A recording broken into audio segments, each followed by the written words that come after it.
इसका शोहर इससे जिस्म फरोशी करवाता रहा, यानी कि 3 साल तक इससे जिस्म फरोशी का घनौना धंधा करवाता रहा। वो जिस्म फरोशी करवाने के बाद जब ये हामला हो चुकी और उसके बाद इसकी उन्होंने जान छोड़ी। शोहर को पता था, जारी बात है, उसकी बहन पहले जाती होती थी ये सारा काम करने। उसकी सिस्टर भी जाती थी? हाँ जी, मैंने कहा चलो इनके भी चल रहे हैं इसी तरह सिलसिले, मैं भी लगी रही।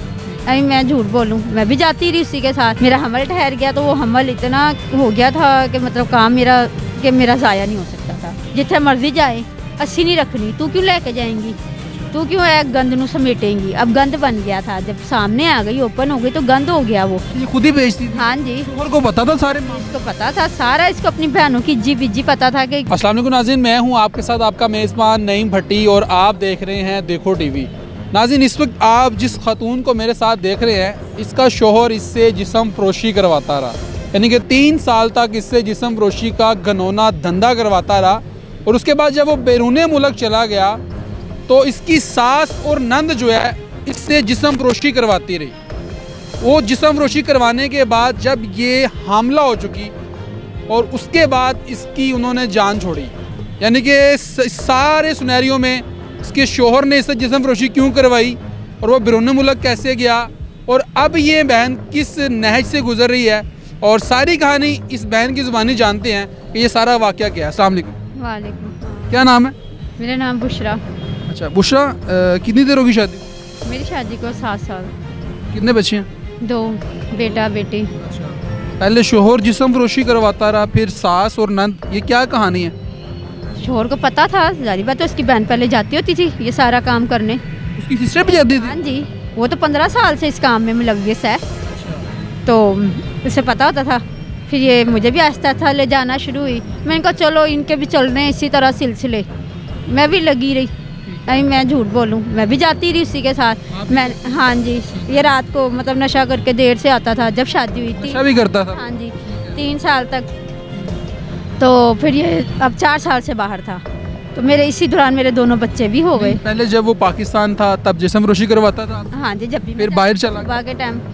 अच्छा, हाँ जी जाती होती थी। तो इसी दौरान मेरे बच्चे भी हो गए, तहरीमो बीन भी हो गए दोनों। कभी किसी ने कोई इशू नहीं किया उनके दौरान, तो क्योंकि बंदा यहाँ था ना, तो इशू होना भी कैसे था। फिर अब ये बाहर चला गया, फिर भी ये काम होते रहे। तो जब मेरा अब हमल ठहर गया, 20 साल पहले की बात है, 9 महीने पहले की बात है, मेरा हमल ठहर गया तो वो हमल इतना हो गया था कि मतलब काम मेरा ज़ाया नहीं हो सकता था। बड़ी कोशिश की इन लोगों ने, मारा पीटा भी कि तुझे पता नहीं चला, तू कुछ रखवा लेंदी, तू इंज कर लेंदी। मेरी सास ने भी कहा तू मुझे पहले बता देती, जब 2 महीने का था या 3 महीने का था, हम तेरा कुछ कर देते। लेकिन अब डॉक्टरों ने कहा था इसको भी खतरा है जान को। 6 महीने का पता लगा था कि अल्ट्रासाउंड कराई थी, तो और बच्चे को भी खतरा है, वहाँ पे चालो या बच्चा, यही कहना था उन्होंने। फिर मेरी सास अच्छी बन गई, कहती नहीं मैं तो नहीं है काम कराना, कानों का हाथ लगा लिए। फिर मेरी ना सोबिया को, उसको पता था, बुशरा को सारा उसका पता है।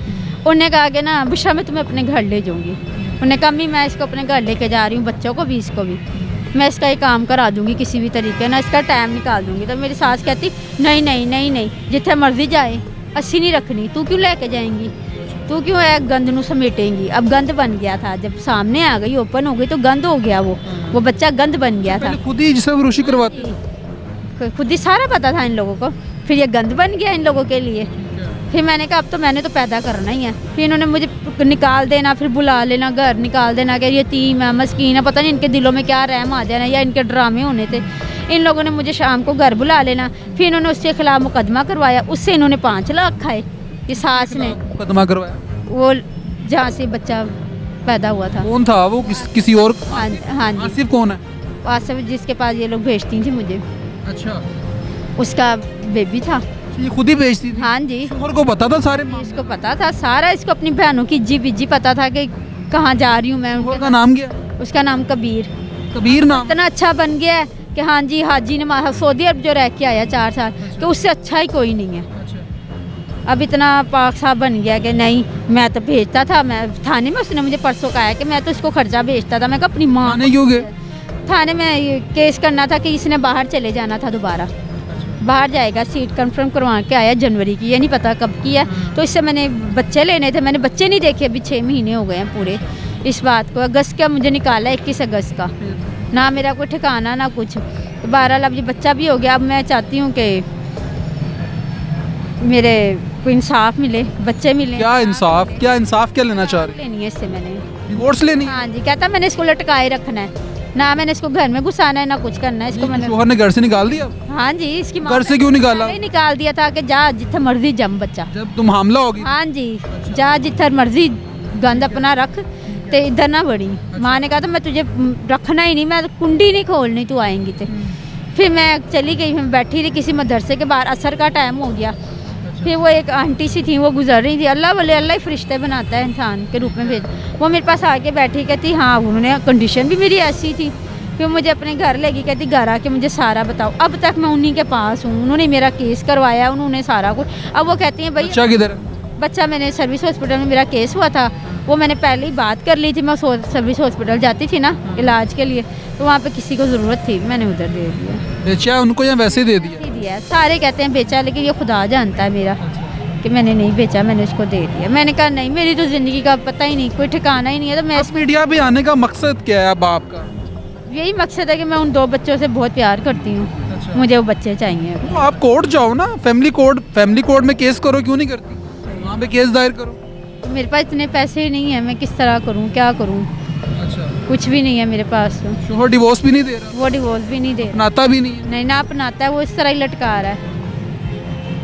ये हालात हैं जी नाज़रीन के। इसकी सारी गुफ्तगू आपने मुलाहिज़ा फरमाई है कि पहले इसका शोहर इससे जिस्म फरोशी का घनौना धंधा करवाता रहा, फिर उसके बाद इसकी सास और इसकी नंद जो है इसके बकौल के इस घनौने काम में वो भी मुलव्वस थी। और फिर उस शोहर की जब वो बिरोन मुल्क जाता है उसके बाद वो जिस्म फरोशी करवाते हैं, और जब ये हामला हो जाती है उसके बाद इसको घर से निकाल देते हैं। और वो बच्चा जो जिस हमल जो हुआ था, जब ये हामला थी उसके बाद जब बच्चा पैदाइश उसकी हुई, वो इसने सर्विसेज हॉस्पिटल में किसी को दे दिया। और ये कह रही है कि अब मेरे पास इतने वसाइल नहीं हैं कि मैं, अब जो मेरे 2 बच्चे हैं मेरे शोहर के पास हैं, ना तो मुझे डिवोर्स दे रहा है और ना ही वो मुझे अपनाता है। तो अब इसका मुतालबा ये है कि मुझे इंसाफ चाहिए, और फैमिली कोर्ट में इसके पास इतने वसाइल नहीं है कि ये केस दायर कर सके। क्योंकि अगर कोई वकील भाई इस बहन की मदद कर सकता है तो इसका नंबर जो है वो विंडो पे चल रहा है, आप इनसे रब्ता भी कर सकते हैं। तो नाज़रीन, ये वीडियोज़ आपको दिखाना बहुत ही ज़रूरी था। कमेंट सेक्शन में